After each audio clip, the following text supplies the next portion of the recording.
What you know? What you know?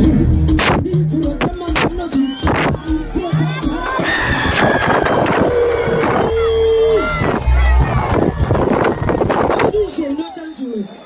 It's what happens. Run it, my team. Go ahead, guys. Shoot what Alex. How to make it happen, Sandy?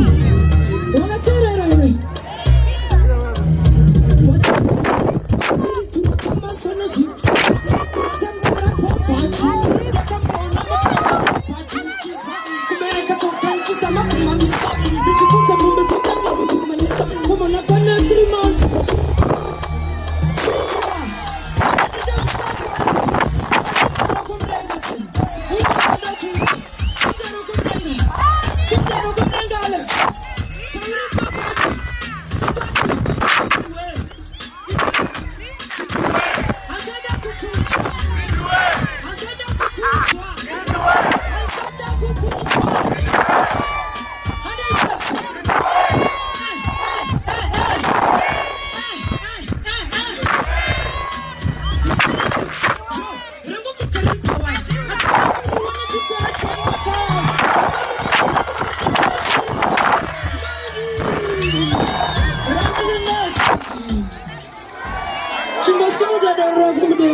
Go check us out,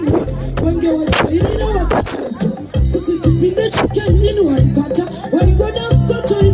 Mighty, run to the next. She's Alex. She wants to wash and lay down in the next.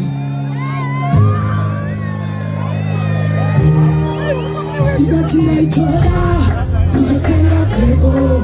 You better come see us when I boom it.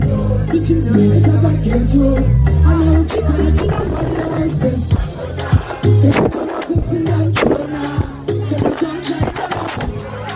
Can I worry about us? And they just about here. When I come from here, the beat up on my walking town. Just let me know that I'm not cool. I see you know she wanna say. Only my water, only by him. You should not be money back. Till you need money, I'm a parent, you know that's true. Shaka got a mocha. I don't need to tell you that's actually good. Nobody's going to tell me something. You're going to open up the corner.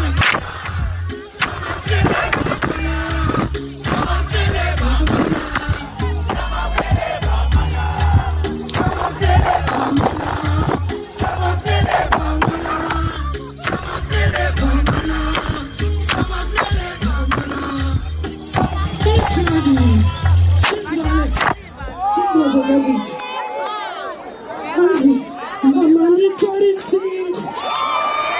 Kevaraga songa Aipisa. Atimbetezo, Ndiye sing. Kevaraga songa running Maad.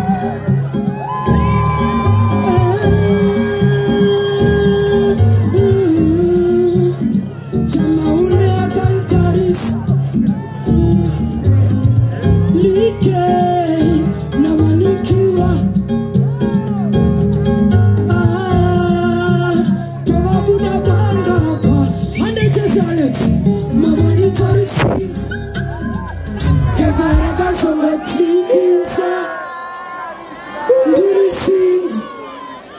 Kevaraga songa kanga.